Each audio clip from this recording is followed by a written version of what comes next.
Hello tout le monde, j'espère que vous allez bien. On est parti pour un nouveau vlog, celui du mois de novembre. Aujourd'hui, on est lundi 10.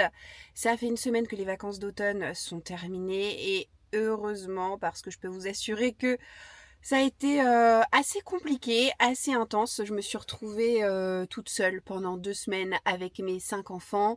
Enfin, quand je dis toute seule, oui, mon mari rentrait le soir, mais voilà, il a travaillé tout au long de ces 2 semaines. Donc compliqué, j'avais pas mis les enfants au centre et en plus de ça j'étais plutôt mal fichue avec de grosses crises d'asthme. Ça a duré 1 mois et demi cette histoire et là je souffle, j'ai un peu de répit donc tant mieux. Mais voilà, c'était des grosses crises d'asthme nocturnes qui me laissaient que peu de répit et où je dormais péniblement 3 à 4 heures par nuit. Donc voilà, les vacances m'ont globalement roulé dessus et mon cadavre est encore chaud à l'heure actuelle. Voilà, le petit point santé. Mais bon, là, ça fait une semaine donc que les enfants ont repris l'école, que mon asthme s'est arrêté, que j'ai pu reprendre du poil de la bête. Bref, ça va mieux. Je débute ce vlog dans la voiture. Je suis sur le parking du magasin de bricolage parce que au niveau des travaux, on en est à la peinture de l'étage et on a la grande chambre des kids à repeindre. J'avais trouvé une couleur de peinture qui me plaisait plutôt bien sur mon téléphone, mais il ne faut jamais, et pourtant je le savais, il ne faut jamais choisir une couleur de peinture sur son écran de téléphone parce qu'en réalité ça rend pas du tout pareil. Donc comme mon mari est allé dans un magasin de bricolage commander notre nouvelle porte d'entrée, puisqu'on va aussi changer de porte d'entrée, j'en ai profité pour lui dire bah tiens tu prends la peinture de telle marque et de telle référence. Donc c'est ce qu'il a fait.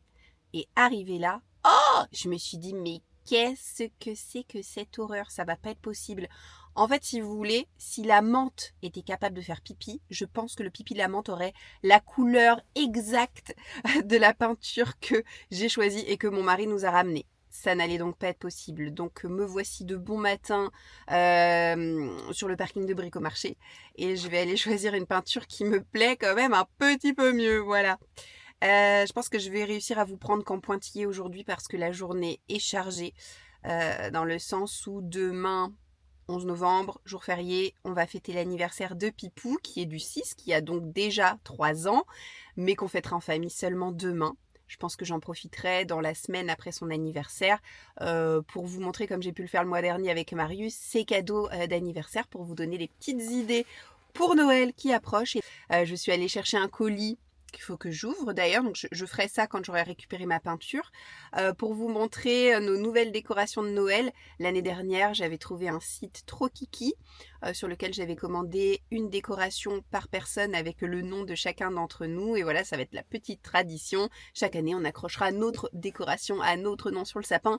Et je vous le donne en mille. À l'époque, quand j'ai passé commande, on était en octobre ou novembre dernier, César n'existait pas. Ou alors, si, puisqu'il a été conçu le 4 novembre dernier, donc il existait, mais tout juste. J'étais pas du tout au courant, puisque moi, j'ai appris l'existence de César quand César avait déjà plus d'un mois dans mon ventre. Donc voilà, il a fallu que je lui fasse sa petite décoration cette année. Et bien sûr, j'en ai pris 2, 3 autres, voilà, au passage. Donc je vais déballer ça tout à l'heure. Et là, je vous laisse parce que comme je vous le dis, la journée est chargée. Il faut que j'aille chercher la peinture. Et puis j'ai 3 gâteaux d'anniversaire à faire. Oui, oui, 3 parce que demain on va être 15, je crois, sans compter les bébés. Donc ça commence à faire du monde. C'est pas facile de choisir de la peinture en fait. Il n'y a pas un choix incroyable, je trouve. Je dis ça, il y a les deux côtés du rayon. Mais je suis assez indécise là. On est sur des DA assez différentes là. J'hésite entre le mocha latte, le tendrement vert. À l'origine, j'étais partie quand même sur un vert. Mais j'aurais préféré plutôt un vert sauge. Ou alors le jaune safrané qui est pas mal aussi. J'aimerais qu'on peigne 2 des 4 murs. Et ça représente quand même une sacrée surface. Alors bon, qu'est-ce que je vais choisir? Bon, je viens de ressortir du magasin. Non mais quel délire. Je sais pas, j'ai dû mettre pas loin de 15-20 minutes pour choisir un pot de peinture sans blaguer. J'avais vraiment l'impression de jouer ma vie, c'était horrible. Donc au final, je n'ai pris aucun des pots de peinture que je vous ai montré dans le magasin. J'hésitais entre 3. Et puis 3, 3 différents quoi, bon sang. Il y avait un jaune, il y avait un vert et il y avait une espèce de couleur marron beige très neutre. La facilité aurait voulu que je prenne le marron beige, je me serais pas trop mouillée, mais voilà, j'avais envie d'une couleur un peu plus présente pour une chambre d'enfant. Donc finalement, je suis partie sur autre chose, je suis partie sur leur couleur bambou qui était quand même classée parmi leurs verts. Alors bon, évidemment, comment vous montrer? Ça rendra pas pareil, c'est pareil. Là, vous allez voir ça à travers votre écran, vous allez dire ok, c'est comme ça. Et en réalité, ce sera différent de ce que vous verrez. Tac, je tourne la caméra. Voilà, ça rend comme ça.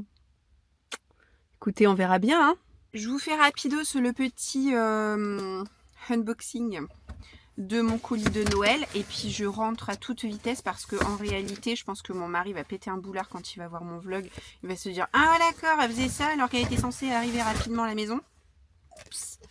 Parce que mon mari m'attend, je suis allée récupérer un colis pour lui, c'est son kitchen pour la moto. Il est censé le changer, ça va lui prendre à peu près 2 heures dans la journée. Et moi je lanterne à vous montrer des trucs et des machins, alors que moi aussi j'ai plein de trucs à faire. Allez, on fait ça rapidement. Je vous gâche pas que sans paire de ciseaux, c'est un petit peu ardu le déballage, mais on va y arriver. Sans paire de ciseaux et à une seule main. C'est pas du talent, ça, je sais pas ce que c'est les amis. Tac, alors oui, donc pour rappel, le site sur lequel j'ai passé commande s'appelle Les Mignonneries et il porte tellement bien son nom. Est-ce que j'ai tout attrapé? Oui, il semblerait. Allez, attendez, je vous pose quelque part. Oups, j'ai mis les essuie-glaces. Je ne vous poserai donc pas. C'est vrai que là, je vous filme pas au téléphone, je vous filme à la caméra. Donc, c'est pas pareil, quoi. Je peux pas vous poser comme ça. Alors.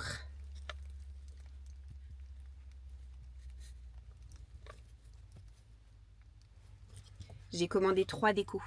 J'avais pas envie de prendre que celle de César. Donc, la première, c'est celle de César en plus.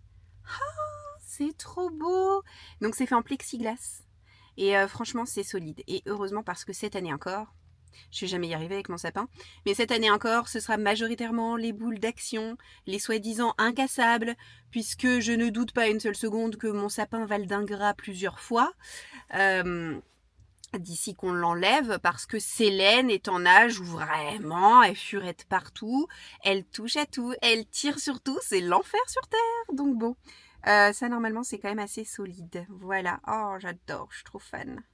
Petite boule à neige comme ça. Ok, donc César, voilà. Ensuite, j'ai pris la colombe avec son rameau d'olivier. Merry Christmas, les petits bubus. Oh, regardez-moi ça. Et la dernière, c'est bien parce que je les redécouvre en même temps, ça fait un petit moment que j'ai passé commande, la boîte aux lettres du Père Noël. Voilà, voilà. Ah, vous voyez au passage, coucou, dites-vous coucou. Allez, sur ce, je rentre rapidement à la maison et j'essaie de vous reprendre un peu plus tard dans la journée.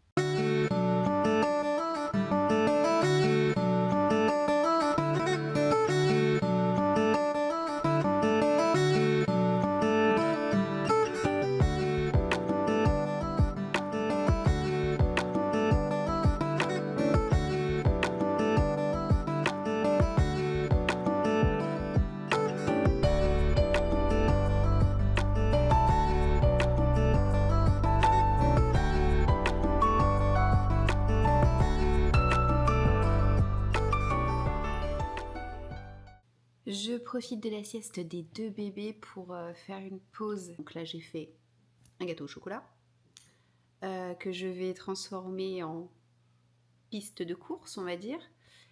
Et j'ai aussi fait un pain d'épices. Et donc voilà, il me restera le banana bread. Il faut aussi que je confectionne une espèce de petit drapeau de course qui va matérialiser la ligne d'arrivée sur le gâteau d'anniversaire. De toute façon, vous aurez quelques images demain, je pense. Donc vous verrez au moins à quoi ressemble mon gâteau. On va faire un petit point lecture. Je suis en train de lire en ce moment 2 ouvrages. Je suis en train de lire un roman, puisque je suis toujours dans ma pile à lire automnale, vous aurez ce vlog début décembre. Quand vous verrez ce vlog, je serai en train de lire des lectures de Noël. Mais là, pour le moment, ce n'est pas encore le cas. Jusqu'à la fin du mois, j'essaie de terminer ma pile à lire automnale. Très honnêtement, je pense que je n'y arriverai pas. C'est pas que je suis pessimiste, c'est simplement que je suis réaliste. Quand je vois encore tout ce qu'il me reste à lire, ça me paraît compliqué. Donc là, en ce moment, je suis en train de lire le premier tome de Ivy Wild. Je me suis acheté ce livre, je crois, en 2019. J'en suis même à peu près sûre, parce que je suis toujours en train de bosser sur mon carnet de lecture, que vous allez voir, normalement, terminé, dans le courant de ce vlog. Et parmi mes challenges que je vais mettre en place, mes challenges de lecture 2026, il va y avoir lire tous les livres que j'ai acquis en 2018 et tous les livres que j'ai acquis en 2019. Et figurait ce livre-là. Mais du coup, voilà, je n'aurai pas à le lire l'année prochaine puisque je le lis cette année. Donc c'est une relique de ma pile à lire. Donc Ivy Wild, c'est le premier tome d'une trilogie écrite par une auteure, je crois qu'elle est écossaise, Hélène Harper. C'est sorti aux éditions NXM Bookmarks et c'est de l'urban fantasy. On suit une sorcière qui s'appelle donc Ivy, qui est toute jeune et qui est conductrice de taxi pour gagner sa vie. Il faut savoir que dans cet univers, on a une espèce d'ordre magique qui sert à faire un peu régner l'ordre au sein des sorciers. Et la plupart des sorciers font partie de l'ordre, à part quelques marginaux comme Ivy, qui en a fait partie fut un temps, mais qui n'en fait plus partie maintenant. Et un jour, elle va rendre service à sa voisine qui part pour les besoins de l'ordre en mission. Et Ivy va accepter de nourrir son chat familier en l'absence de sa voisine. Et à un moment donné qu'elle est dans l'appartement de sa voisine, ça va sonner à la porte. Et ce sont deux membres de l'ordre qui vont apparaître devant elle. Et elle ne va pas avoir le temps d'expliquer qu'elle n'est pas la voisine et de décliner sa véritable identité, qu'elle va être sous l'influence d'un sortilège. Elle va être liée à l'un des deux membres qui est en face d'elle pour une durée de 500 et quelques jours. Ils vont devoir être en binôme sur des espèces d'enquêtes. Et ce sortilège fait en sorte qu'ils n'ont pas le droit, ils ne peuvent physiquement pas s'éloigner l'un de l'autre de plus de 8 km. Alors évidemment, on a deux caractères que tout oppose. Vous savez, c'est cette espèce de schéma classique Grumpy Sunshine avec notre héroïne qui est clairement Sunshine et puis le personnage masculin qui est clairement Grumpy, qui fait la gueule toutes les 2 secondes, qui renvoie à notre paresseuse Ivy droit dans ses buts. Et voilà, c'est très amusant, c'est bourré d'humour, donc ça se lit vraiment très bien. Maintenant, je suis pas sûre, alors là, je suis à peu près à la moitié, vous voyez, tac, tac, tac. Par contre, je suis pas sûre d'acheter la suite, parce que oui, je passe un beau moment. Maintenant, je trouve pas que ce soit une lecture exceptionnelle, et j'ai du mal avec la manière dont c'est écrit, c'est-à-dire que c'est trop familier. Il y a des grossièretés, il y a des mots en P, et c'est clairement le genre de choses qui me rebute à la lecture. C'est-à-dire que moi aussi, quand je parle d'une manière pas toujours courante et parfois même bien familière. Mais c'est une chose que je parle familièrement et c'en est une autre pour moi que de lire du langage familier. Ça, je n'aime pas du tout. Et là, pour le coup, c'est vraiment trop familier. Alors oui, Ivy, elle est vraiment rigolote. Elle est en effet très paresseuse. Il se passe des choses sympas comme tout et c'est très prometteur au niveau de l'intrigue. Mais voilà, j'accroche pas au style de lecture, même si c'est vrai que je glousse régulièrement parce que y a des punchlines qui valent le détour. Mais ce n'est à mon avis pas suffisant, donc j'attends de voir. Peut-être que la suite me réservera une bonne surprise et me donnera envie d'acheter les tomes 2 et 3, mais très honnêtement, je ne pense pas. Ça aurait été il y a quelques années, c'est possible que j'aurais poussé. Là, maintenant, franchement, j'estime que j'ai trop de livres dans la pile à lire, trop de séries en cours surtout, pour envie de, entre guillemets, perdre du temps à vouloir poursuivre coûte que coûte des séries qui ne m'emballent pas plus que ça, sous prétexte que j'ai acheté et lu le premier tome. Voilà. En parallèle, allez, on va dire que oui, je l'ai commencé parce que hier, avant d'éteindre la lumière, j'ai lu la page 1. Ouais, juste la page 1. Donc c'est le webtoon Ookie, qui est écrit par une auteure espagnole, qui est Myriam Bonastretour. Je ne sais pas si elle est d'origine espagnole en tout cas. Mais pour le moment, je ne vous en dirai strictement rien parce que je n'ai lu que cette page-là. Voilà. Donc ça reste un petit peu léger. Les illustrations, elles sont très particulières. Je peux pas vous dire que j'en suis hyper fan, mais j'ai lu tellement de bons avis sur Rookie. Il y a déjà plusieurs tomes qui sont parus que franchement, j'étais fermement décidée à lire ce livre sur la période d'Halloween. Bon, la période d'Halloween. Bon, le fait est que la période d'Halloween est passée maintenant. Mais je vais quand même tenter, coûte que coûte, de lire cette bande dessinée. C'est pas tout à fait une bande dessinée, mais en tout cas ce webtoon ce mois-ci. Je vous montre ce qu'il me reste à lire avant de passer aux lectures plus hivernales. Je vais avoir 2 piles à vous présenter. Donc la première sont des lectures que je vous ai déjà montrées le mois dernier, puisque ce sont clairement les lectures automnales dans la vibe un petit peu spooky d'Halloween. Donc on a celle qui sera ma future lecture, parce que je ne veux pas faire l'impasse cette année sur cette lecture-ci. Je veux absolument lire un véritable cozy fantasy, donc c'est pour ça que je vais lire juste après Légende délatée. Je pense que là, le livre que je vous ai montré, je le terminerai mercredi, parce que très honnêtement aujourd'hui, je ne vais pas prendre énormément de temps pour lire. Quant à demain, n'en parlons pas. Donc je pense, voilà, raisonnablement pouvoir terminer Ivy Wild mercredi, ce qui fait que celui-ci sera lu en fin de semaine. Et il me restera quand même ces 3 livres-là que je ne pense pas lire du coup cette année. Il me restera donc La Forêt de Grimm, ce sera Les Rescapés, à mon avis ceux que je lirai que l'année prochaine. Le Quai Daniels, volume 3. Et puis finalement, This Savage Song. Alors vous allez me dire que si je lis ça en fin de semaine, le mois de novembre ne sera pas encore écoulé. Il me restera du temps, certes, mais en décembre, je vais lire des livres de Noël. Et du coup, il me restait quand même 2 livres à lire cette année dans mon challenge « Je vide ma pile à lire » de 2017, puisque j'ai pour ambition en 2026 de lire mes piles à lire de 2018 et 2019. Mais écoutez les amis, il me reste encore 2 titres à faire passer de ma pile à lire de 2017. Alors il y en a un qui peut se prêter aux lectures de saison. C'est le premier tome de la trilogie de Sarah J. Maas, Un palais d'épines et de roses. Voilà, réécriture de La Belle et la Bête. Lecture un petit peu mystérieuse, inquiétante. Ça passe pour la saison, c'est très bien. Quant à l'autre, pas du tout une lecture forcément de saison, mais écoutez, là encore, c'est le dernier livre qui me reste à lire de 2017, donc je veux absolument le lire ce mois-ci. C'est le tome 3 de cette série de Jennifer Lamantou, qui est, pour le coup, ce tome, c'est Jeu d'indulgence. Auparavant, j'ai lu Jeu de patience, Jeu d'innocence. Ça a été des relectures, ces 2 tomes, et celui-ci, pour le coup, je ne l'ai jamais lu. Donc ce sera Jeu d'indulgence. Donc vous êtes à peu près sûr de me voir lire ce mois-ci ces 3 bouquins. Voilà. Quant aux 3 autres, ma foi, ce sera si j'ai le temps. Et franchement, je n'y crois pas une seule seconde.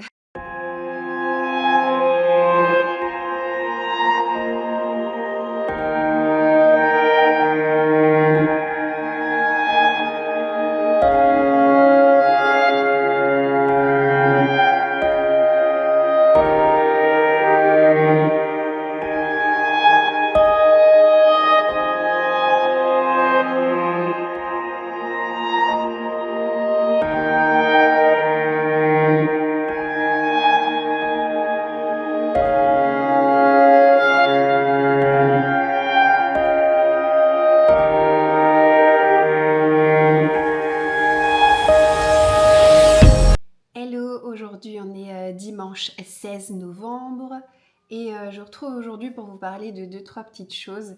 Déjà, je pensais avoir l'occasion de filmer plus longuement l'anniversaire de Félix, mais c'était sans compter les impondérables, les imprévus de la vie.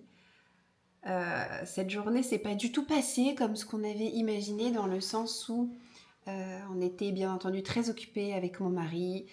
Et on n'a pas surveillé Célène comme on aurait dû le faire. Et du coup, les grands ont mis Célène sur le canapé le matin pendant que mon mari et moi étions en train d'œuvrer à la cuisine.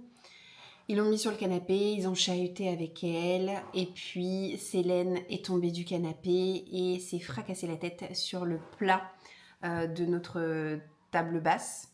Alors certes, c'était pas un angle, c'était le plat, mais c'était quand même suffisamment bien tranchant pour lui ouvrir le crâne en profondeur.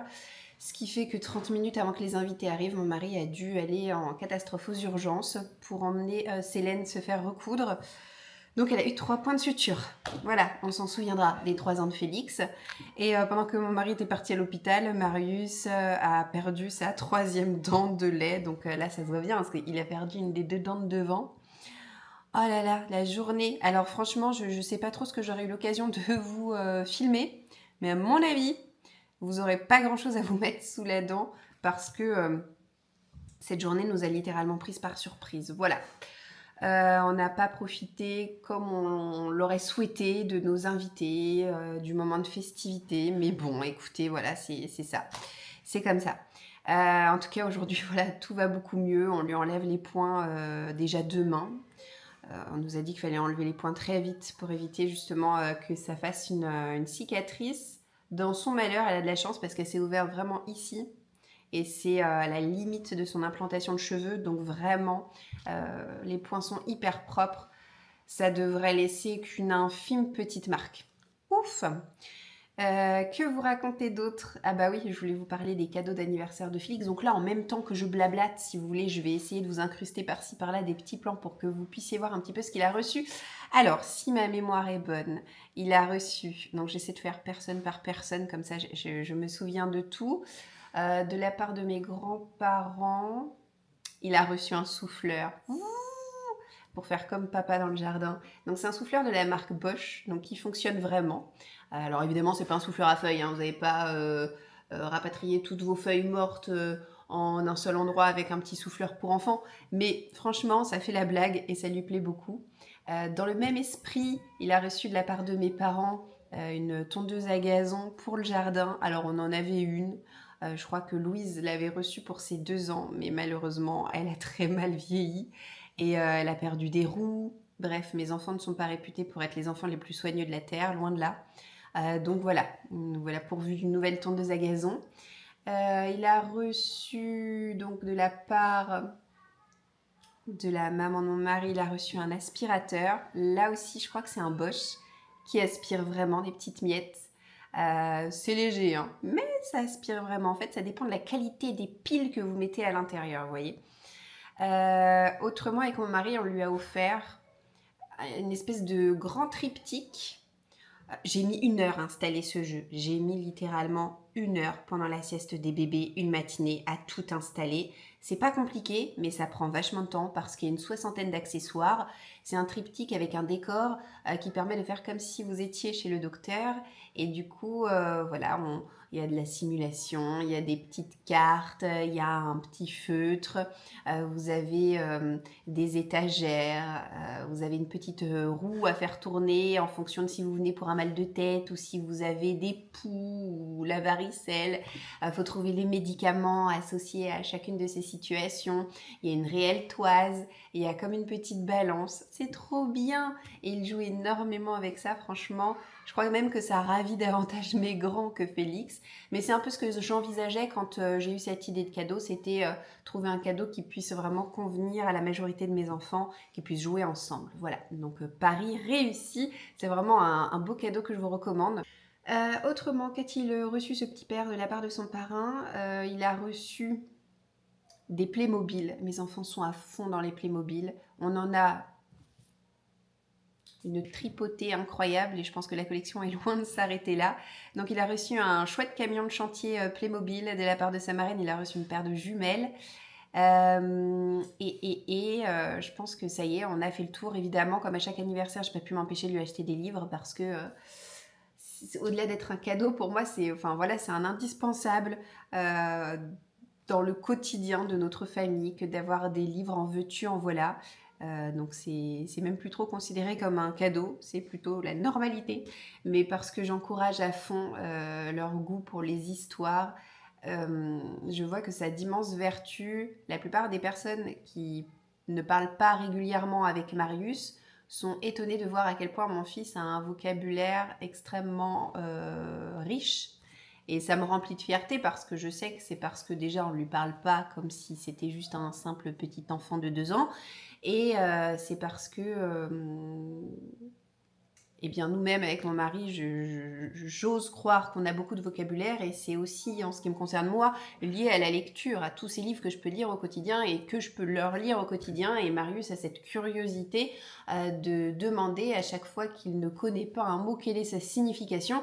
Et ben, c'est tout bête, mais c'est comme ça qu'on enrichit son vocabulaire. Donc bref, tout ça pour dire que des livres, il y en a toujours eu à la maison, il y en aura toujours, et qu'à chaque anniversaire ou à chaque occasion, je leur en offre des nouveaux. Et il faut quand même signaler que Félix est celui de mes enfants qui est le moins intéressé pour le moment par les histoires. Et c'est pour ça que pour son anniversaire, je lui ai offert des livres avec des flaps pour attirer un petit peu plus sa curiosité et son attention, on va dire. C'est sûr que c'est pour un public peut-être ciblé plus jeune que Félix. Mais en tout cas, peu importe, j'ai envie de vous dire, peu importe ce vers quoi ils sont intéressés comme support de lecture pourvu qu'ils lisent, voilà, ou qu'ils écoutent, en tout cas, les histoires. Voilà, je pense que j'ai fait le tour pour leur cadeau d'anniversaire. Je voulais aussi faire un petit point sur mon César, parce que César a beaucoup évolué ces derniers temps. Il a 3 mois et demi, bientôt 4. Et il a beaucoup changé. Je ne vous parle pas tant physique, mais que sur le plan comportemental et l'aspect sommeil. Je vous disais dans les derniers vlogs que depuis qu'il était tombé malade et qu'il vomissait énormément, je n'arrivais plus à me débarrasser, avec des gros guillemets, physiquement de lui, c'est-à-dire qu'il était toujours collé à moi, je ne pouvais pas le lâcher. C'était constamment maman, maman, et les gros hurlements dès que je le posais, il faisait ses siestes dans les bras, et c'était compliqué pour moi pour gérer le quotidien avec la maison et tous les autres enfants. J'ai pris le sujet à bras le corps à la fin des vacances. J'ai attendu de me retrouver physiquement mieux parce que je vous ai dit que voilà, j'étais tombée malade, ça a été compliqué pour m'en remettre avec l'asthme. Mais une fois que je me suis sentie mieux, j'ai pris le sujet sommeil à bras le corps. Et voilà, le fait est qu'en une semaine, c'était réglé, plié. Maintenant, il fait ses siestes à heure fixe dans son lit. Il ne dort plus dans son petit couffin, on l'a passé dans le lit à barreaux. Alors bon, il n'a pas sa chambre à lui. Il va y avoir l'espèce de pouponnière, comme j'appelle ça. Quand il sera plus grand, il dormira dans la chambre avec Célène. Mais en attendant, pour qu'ils ne se gênent pas mutuellement, il fait ses siestes et ses nuits dans le bureau de mon mari, dans son lit à barreaux. Et les jours où mon mari est en télétravail, il dort dans le lit parapluie dans notre chambre. Voilà comment on s'organise au quotidien.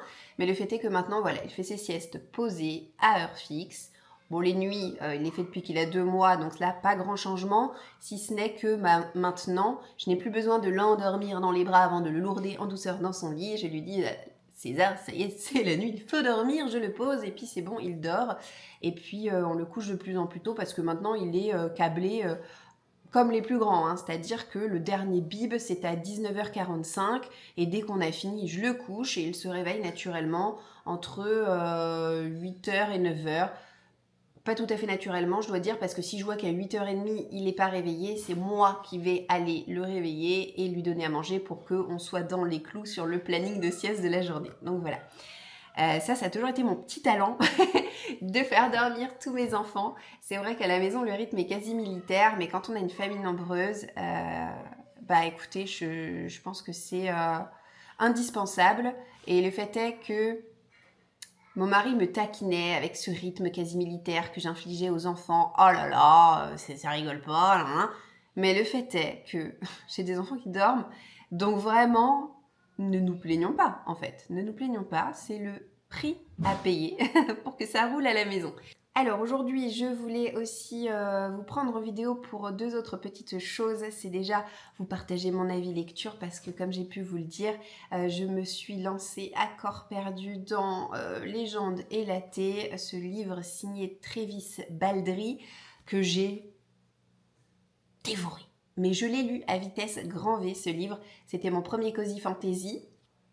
Je pense en tout cas, parce que j'ai lu d'autres livres de fantasy un petit peu slow. Mais j'irai pas jusqu'à dire que c'était particulièrement cosy. En fait, ce livre, ça me fait penser au manga Minuscule. Alors je suis très en retard, j'ai dû lire les 6 premiers volumes, mais je crois qu'il y en a bien le double qui est sorti déjà. Mais là aussi, c'est de la cosy fantasy. Hein. La cosy fantasy, c'est une histoire qui se passe dans un univers de fantasy, mais qui est hyper douillette, hyper chou, où les actions ne se bousculent pas au portillon, mais où au contraire on profite de l'ambiance hyper slow et des bons sentiments et de personnages extrêmement attendrissants. Et ce sont tous ces ingrédients qu'on peut retrouver dans Légende élatée, cette histoire où on suit Vive, qui est une orque mercenaire qui désire mettre un terme à toutes ces activités un petit peu sanglantes de ces dernières années, et elle souhaite se reconvertir totalement en ouvrant un café. Alors le café, c'est pas une boisson qui est très répandue dans cet univers. Elle a été amenée par les gnomes et il n'y a pas de café dans toutes les villes de cet univers-là. Et Vive va racheter des écuries désaffectées pour transformer ces écuries en un bel établissement à l'aide d'un charpentier dont elle va faire la rencontre et à l'aide d'une succube qui va devenir finalement sa barista, sa collègue de travail. Et voilà, elles vont essayer de faire découvrir à tout le monde le café. Alors, il y a quand même un petit élément qui amène une certaine tension dans l'histoire, parce que sinon ce serait vraiment très plat. Là, en l'occurrence, on a la menace qui est amenée par la mafia locale, mais ça reste hyper gentillet. Donc franchement, c'est vraiment le genre de récit où on se pose, où on savoure, où on se prend pas la tête, où on sait qu'il va pas se passer grand chose, mais c'est ok comme ça, juste on profite du moment et on se laisse bercer par ces bons sentiments, par la musique qui résonne au sein du café, par les effluves et les arômes de café, de boissons chaudes et de pâtisseries qui cuisent au four. Et l'ensemble est aussi réconfortant qu'un gros câlin, vous voyez. Donc vraiment, beaucoup de cœur pour cette superbe découverte. Alors ce livre, voilà, vous l'avez vu passer sur plein de supports différents ces dernières années parce qu'il n'est pas sorti là tout récemment. Il y a eu un autre livre signé Trévis Baldry qui est sorti, il me semble que c'était en avril de cette année, qui n'est pas encore sorti au format poche, mais qui se passe dans le même univers, mais je crois que ça se passe avant, une espèce de préquel, où on a des espèces de figures familières qui vont se côtoyer là aussi. Mais vraiment, voilà, je voulais partager mon avis avec vous parce que ça fait bien longtemps maintenant, j'ai pas eu de coup de cœur pour un roman, même si j'ai adoré récemment celui qui ne devait pas mourir, quelque chose comme ça. Mais c'est vrai que voilà, ça faisait un moment que j'avais pas eu de coup de cœur. Ça y est, enfin, la machine à coup de cœur fonctionne et j'en suis vraiment ravie. Avant de vous laisser, je vais vous présenter mes petites acquisitions pour mon carnet de lecture. Alors, je vous ai dit en novembre, je ne me lance pas dans un coloriage. En novembre, je prépare mon carnet de lecture 2026. Et dès que j'ai un temps libre, j'y reviens avec grand plaisir. Je ne peux pas dire que je l'ai bientôt fini, mais on va dire que j'en suis à la moitié. Il doit me rester 5 ou 6 doubles pages à préparer pour l'année prochaine et ce sera tout bon. Donc j'ai bon espoir de faire ça cette semaine et de pouvoir vous le présenter très bientôt. Je vais simplement vous montrer là aujourd'hui les dernières fournitures que je me suis achetées et que j'utilise dès que je reviens en fait dans l'élaboration de mon carnet de lecture. Ça, je l'utilise tout le temps pour faire mes sous-titres. Donc j'ai acheté ces petits tampons avec les lettres de l'alphabet et aussi avec les chiffres sur une boutique Etsy. Il y avait plusieurs modèles. Il y a un encrier noir inclus dans le pack. Il y avait plusieurs modèles et moi je suis partie sur celui-ci parce que j'aimais bien la police de caractère proposée. Donc voilà, ça je l'utilise tout le temps. Je dirais pas que c'est hyper facile parce que j'ai du mal à écrire droit avec tous mes tampons. Ouais, super tour. C'est bien mon cœur. Faut que je remette les plaids. Autrement, je me suis aussi acheté... Alors attendez, je le retrouve pas là, où est-il ? Ah, il est juste derrière moi. Donc ça, pour le coup, je ne l'ai pas encore utilisé. Aussi, trouvé sur une boutique Etsy, je me suis acheté un autre tampon avec tout simplement les petites étoiles qui me permettront de noter mes lectures au fur et à mesure que je les réaliserai. Voilà pour la partie tampon. Autrement, je me suis acheté des espèces de petits, des petits surligneurs de la marque Mild Liner. Alors il y a une tripotée de choix possibles, imaginables sur Amazon, j'ai pris ce pack-ci, mais encore une fois, il en existe plein d'autres, avec vraiment des teintes coordonnées, très jolies et suffisamment pâles pour bien faire ressortir votre encre lorsque vous mettez du surligneur quelque part. Et ensuite, je me suis acheté plein de stickers. La première boutique, c'est les Toon Store. Donc voilà, j'ai pris des stickers assez gros pour coller sur la couverture de mon carnet. Là, je peux vous montrer de plus près le masking tape que j'ai choisi.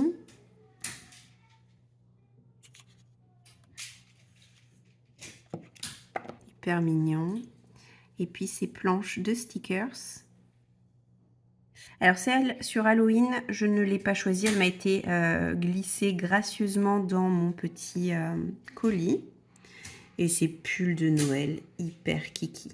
Et voilà le deuxième lot de stickers sur lequel j'ai pu craquer dans une autre boutique Etsy qui est Jartea Designs.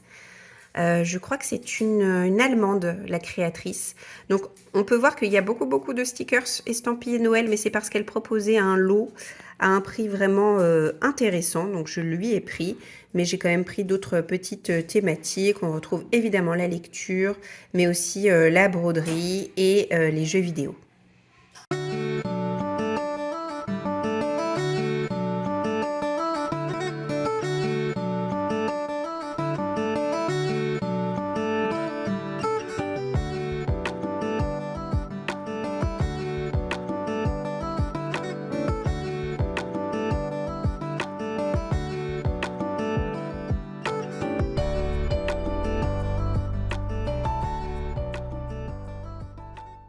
Hello, aujourd'hui on est lundi 17 novembre et du coup je vais en profiter de ce petit moment avec vous pour vous présenter mes lectures du mois prochain puisque l'automne laisse doucement place à l'hiver et en tout cas en ce qui me concerne en décembre je ne me vois plus du tout lire des lectures typiquement automnales, donc que j'ai terminé ou non ma pile à lire automnale, et bah voilà, ça ne change rien à l'affaire.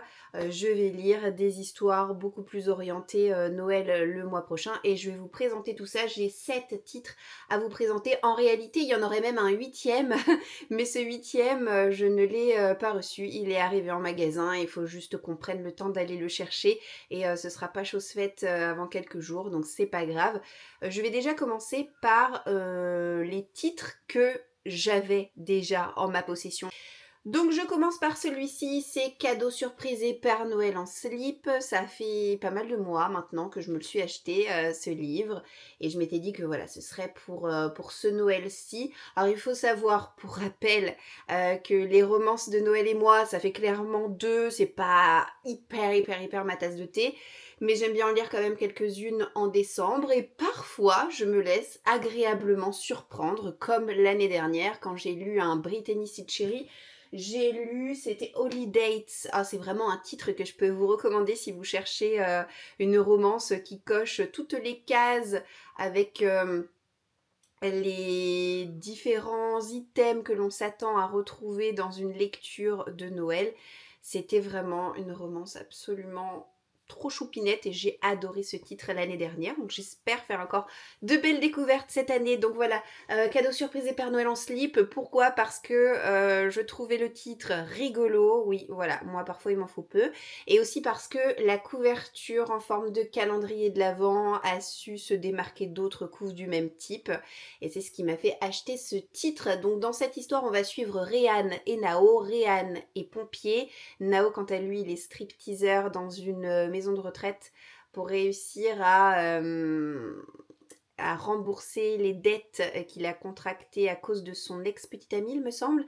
Et même si les deux ont des métiers diamétralement opposés, ils vont quand même être amenés à se rencontrer lors d'une soirée organisée à la maison de retraite où séjourne notamment la grand-mère de Réan. Voilà, donc les deux vont cohabiter, je crois, et puis on va assister à la magie de Noël, la magie des fêtes, et ça va être certainement très choupinou.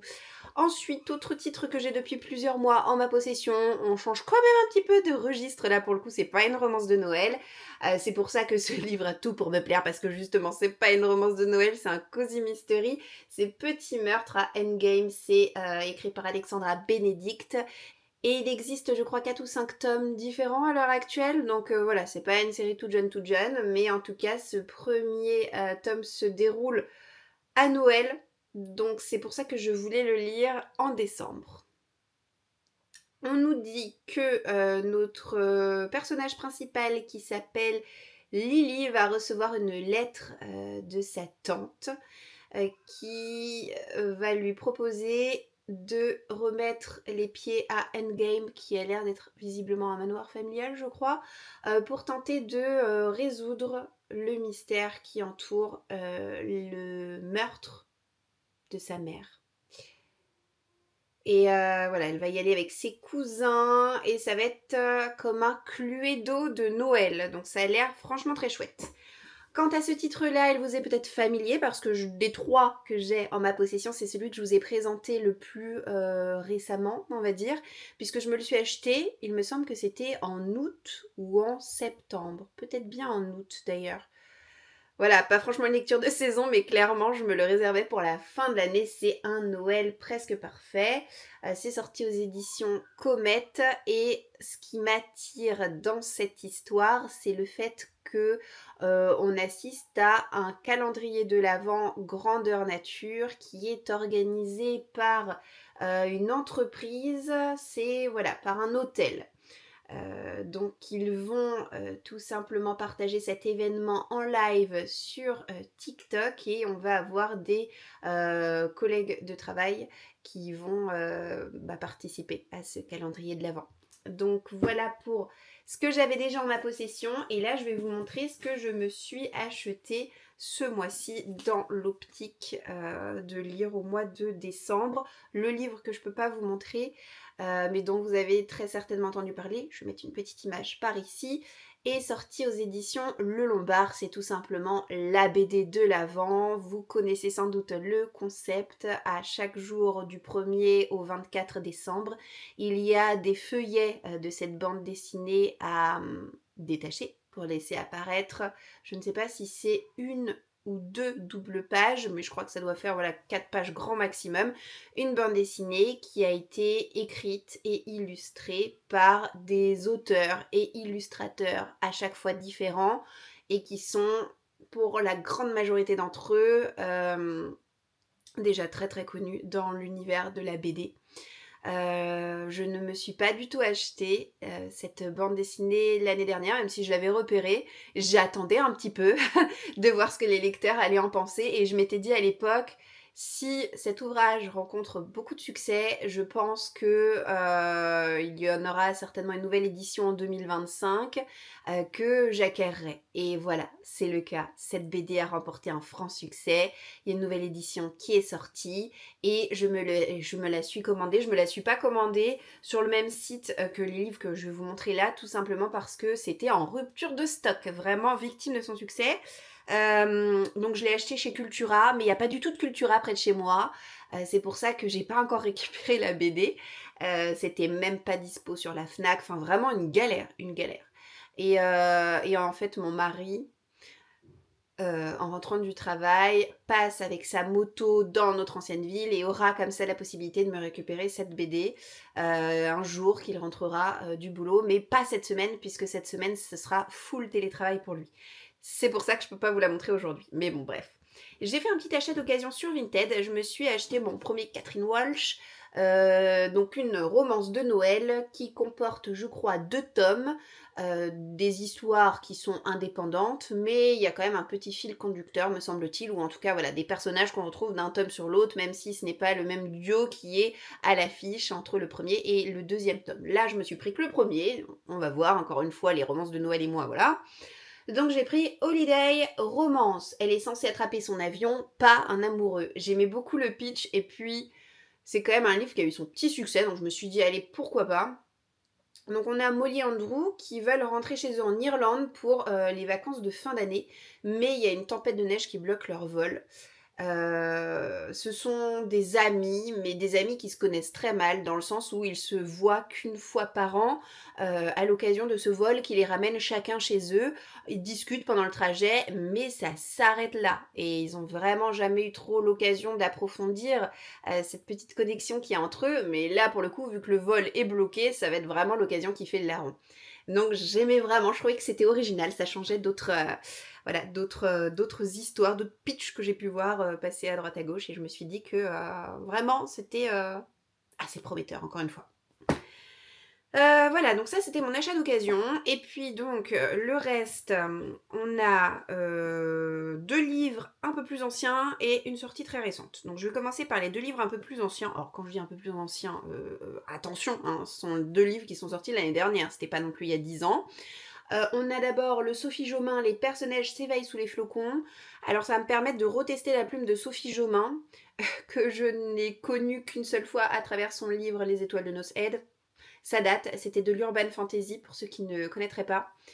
Et vraiment, j'avais détesté cette histoire. Je crois que j'avais lu les 2 premiers tomes, il me semble, que j'avais revendu aussi sec. Oh mon dieu, c'était d'un convenu, c'était tellement cliché, c'était un mauvais Twilight. Alors, pour qu'en 2025 on parle d'un mauvais Twilight, c'est que vraiment, ouh là là, non, ça n'avait rien pour me plaire. Je n'ai pas tenté de relire ce qu'elle a pu écrire d'autre, et Dieu sait qu'elle s'est complètement détachée du fantastique pour vraiment se concentrer sur le contemporain. Je me dis que voilà, c'était il y a très longtemps, c'était ses premières histoires, elle avait fait ses premières armes avec les étoiles de Nos Head, maintenant elle doit écrire totalement différemment, et puis c'est un contemporain, donc ce sera incomparable, quoi qu'il en soit. Donc je vais tester dans Les personnages s'éveillent sous les flocons. Alors là aussi, le résumé est un peu décalé, c'est ce qui me plaît beaucoup. On va suivre une jeune femme et son papa qui ont un élevage de rennes. Et on a un cuisinier, chef étoilé, qui veut absolument mettre du caribou sur le menu de son restaurant. Et il va infiltrer incognito l'élevage pour essayer d'en savoir plus sur cette viande d'exception. Voilà. Bon, ça a l'air assez rocambolesque comme moyen de faire une nouvelle rencontre, mais pourquoi pas. Je pense que ça peut être assez rigolo. Ensuite, je me suis pris le Cozy Christmas Mystery de Karine Pitoki. J'avais découvert le premier tome l'année dernière. C'est sorti aux éditions Robert Laffont, dans la collection La Bête Noire. J'ai lu le premier tome l'année dernière et c'était pas mal, mais ça m'avait pas non plus enthousiasmée comme ce que j'aurais pu espérer. Parce que là aussi, c'est un livre qui a été vraiment encensé par la critique, qui est plutôt 2 fois qu'une. Donc je m'étais dit, allez, je lui laisse le bénéfice du doute à ce livre. C'était pas non plus horrible, pas du tout. C'était juste sympa. Voilà, c'était sympa. C'est un peu comme quand vous dites d'un garçon qu'il est gentil, quoi. Donc il n'y a pas l'effet waouh, mais ça passe. Donc je me suis dit à cette époque que je testerais de lire, donc pas là, en 2025 du coup, le tome 2, pour me faire une opinion un peu plus affirmée sur cette saga qui comporte à l'heure actuelle 3 tomes, puisque je suis en retard d'un wagon, vous l'aurez compris, le tome 3 étant sorti en librairie il y a quelques semaines de ça. Voilà. Ça se passe, je crois, à New York, le tome 3. Quant à ce tome 2, je me dis, ça peut peut-être un peu plus me hyper que le premier tome, dans le sens où là aussi, ça a l'air d'être un petit peu un Cluedo géant, puisque ça va être un huis clos dans une espèce de manoir. Bon, je vais tenter du coup de ne pas lire ces 2 livres collés serrés. Hein. J'intercalerai avec d'autres lectures, parce que sinon, je risque de me lasser un petit peu. Quant à ma toute dernière acquisition du mois, c'est une sortie très récente qui est sortie chez De Saxus dans leur nouvelle collection, puisqu'ils possèdent depuis peu une collection spéciale romance. Et pour inaugurer cette collection, ils ont commencé par sortir un premier titre sur Noël et Halloween.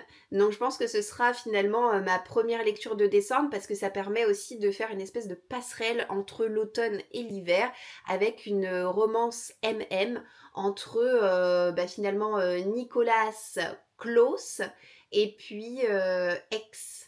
Voilà. Je n'en sais guère plus, mais ça a l'air d'être pas vraiment fantastique, mais il y a quand même une petite dimension, on nous parle des fêtes, donc oui, si, il y a quand même une petite dimension magique, une petite dimension fantastique, mais qui a l'air d'être réduite au strict minimum au profit de cette romance. Voilà, donc écoutez, mon avis bientôt à venir hein, sur la chaîne, dans la prochaine vidéo. C'est écrit en tout cas par Sarah Rash. J'en ai vu passer quelques avis très rapides et visiblement c'était plutôt prometteur, donc je suis assez optimiste. Voilà pour mes acquisitions, eh bien, du mois, et puis surtout pour mon programme de lecture le mois prochain. Je vous retrouve en tout cas très très vite, peut-être même cet après-midi ou au plus tard demain, puisque j'ai enfin terminé de préparer mon carnet de lecture pour l'année prochaine et il faut absolument que je vous montre tout ça. Hello, aujourd'hui on est quel jour déjà? On est le 21 et on est vendredi. On est vendredi 21 novembre, c'est la dernière séquence de ce vlog. Pas une séquence face cam, mais plutôt une séquence comme ça, au-dessus de ma toute petite table d'appoint de salon que j'ai rapatriée dans la chambre pour vous filmer cette dernière séquence, afin de vous montrer le contenu qui est de mon carnet de lecture 2026. Donc comparé à la dernière fois, ce qui a changé sur la couverture, c'est que je suis venue coller ces stickers. Je regrette un petit peu, voilà. Bon, mais bon, écoutez, on apprend de ses erreurs. J'aime beaucoup celui que j'ai collé au dos du carnet, mais par contre, je trouve que ça ne va pas du tout avec cette petite cerise qui était incrustée à l'origine dans le carnet, avec les stickers qui, ma foi, sont somme toute quand même très beaux, hein, là n'est pas la question, mais je trouve que l'ensemble, c'est quand même assez moyen. Mais bon, je suis heureusement très satisfaite du contenu que je vais vous montrer de ce pas. Regardez, voilà. C'est très intéressant, hein. On a attendu presque 1 heure de vidéo pour voir ça. Première double page, il n'y a absolument rien. Allez, je continue. Donc c'est ça la première réelle double page de ce carnet de lecture, la page de présentation. Je suis venue acheter cette illustration sur une boutique Etsy. Je l'ai téléchargée, en fait j'ai payé le téléchargement, je l'ai imprimée. Et puis ensuite, je suis venue tamponner, je vous ai montré mes petits tampons de lettres, carnet de lecture, j'ai écrit 2026, j'ai collé quelques stickers, je suis venue ajouter le masking tape que je vous avais montré au préalable et on a la page de présentation. Ensuite, je suis venue dessiner une bibliothèque fictive, mais pas si fictive que ça, puisqu'il va s'agir de la bibliothèque qui va centraliser toutes mes lectures de 2026. Donc j'ai prévu 100 livres, je crois. Je suis venue dessiner 100 livres. Et puis j'ai même fait une étagère spéciale pour les BD avec des livres un petit peu plus hauts, on va dire, que les autres livres. Voilà, voilà. Donc en fait, dès que j'aurai lu un livre l'année prochaine, je viendrai écrire en tout petit rikiki le titre, ou en tout cas un mot-clé du titre, sur l'un des livres vierges de ces étagères, et je viendrai colorier au crayon de couleur, je pense, le livre pour mettre un petit peu de couleur à cette double page. Page suivante, je me suis éclatée à dessiner une centaine de sachets de thé. Voilà, mes enfants, quand ils m'ont vu faire, ont eu les yeux ronds et m'ont dit « Maman, mais qu'est-ce que tu es en train de fabriquer ?» Eh ben, je leur ai dit « Je suis en train de faire un book tracker. » Voilà. Donc, ces centaines de sachets de thé vont simplement représenter la centaine de lectures que j'effectuerai l'année prochaine. Ici, j'écrirai sur la petite étiquette 1, 2, 3, 4, 5, 6. Donc, je viendrai numéroter chacune de mes lectures et à l'intérieur des sachets de thé, je ferai des petits visages qui vont correspondre tout simplement à la note que je vais mettre à ma lecture. Si c'est un 1 sur 5, si c'est un 2 sur 5, un 3, un 4, un 5 ou même un coup de cœur. Peut-être même que je viendrai colorier tout ça de couleurs différentes au crayon de couleur. Et puis comme ça me permettra d'avoir une vue d'ensemble de mes lectures 2026 et surtout d'avoir une vue d'ensemble de mes appréciations. Par la suite, je me suis fait un petit tableau pour répertorier, essayer de comptabiliser un petit peu le nombre de pages que je peux lire par jour. J'ai pas fait de code couleur, mais il y en aura un. Donc ça va de janvier à décembre et du 1er au 31 pour les mois qui comportent 31 jours. À côté, c'est une page pile à lire, donc ça va me permettre de voir mois par mois le nombre de livres que j'ajoute, donc que j'achète en fait, le nombre de livres que je retire, c'est-à-dire que je lis, et puis finalement le nombre de livres qu'il me reste dans ma palle à la fin du mois. Donc il faudra que je note ma palle au 1er janvier, il faudra que je me note un objectif, et puis ma palle au 31/12/2026. Ensuite, là, je ne sais pas encore trop comment je vais présenter mes coups de cœur, mais ce sera la page de mes coups de cœur de l'année. Et puis à côté, on a un tableau relecture, puisque chaque année, parfois j'en fais pas beaucoup, mais j'en fais toujours un petit peu, je relis certains de mes livres. Et là, eh bien, j'ai fait une rubrique je garde, donc il faudra que je coche si je veux garder les livres que j'aurais relus, ou si au contraire, ça déblaye. Ensuite, j'ai fait un petit jeu de mots, les reliques, non pas de la mort, mais les reliques de la palle. Donc cette année, j'ai lu, en 2025, mes plus anciens livres. Mes plus anciens livres dataient de 2016 et je me suis aussi fait toute ma pile à lire 2017. Donc forcément, en 2026, j'ai envie de continuer de lire mes plus anciens livres, c'est-à-dire mes livres qui datent de 2018 et mes livres qui datent de 2019, pardon. Donc j'ai imprimé les couvertures des livres en question et dès que je les aurai lus, au fur et à mesure, je viendrai stabiloter le petit carré dans lequel j'ai écrit la mention lu. Voilà. À côté, les sagas finies en 2026, oui, parce que je suis plutôt une bonne élève. Je commence des séries, mais j'arrive généralement à les terminer. En 2025, j'en aurai quasiment terminé une par mois, donc c'est pour ça que je me suis prévu 12, je crois, 2, 4, 6, 8, 10 et 12, voilà, c'est ça. 12 ronds pour pouvoir noter les titres des sagas que j'aurai terminés en 2026. Ensuite, il y a quelques semaines de ça, il n'y a pas très longtemps, mais ça fait quand même quelques semaines, je crois, j'ai lancé un petit sondage sur Instagram. J'ai fait un avis à la population parce que je cherchais des volontaires pour me proposer des lectures pour 2026. J'ai noté 26 livres pour 2026, 13 qui sont issus de ma pile à lire et 13 qui sont issus de ma wishlist.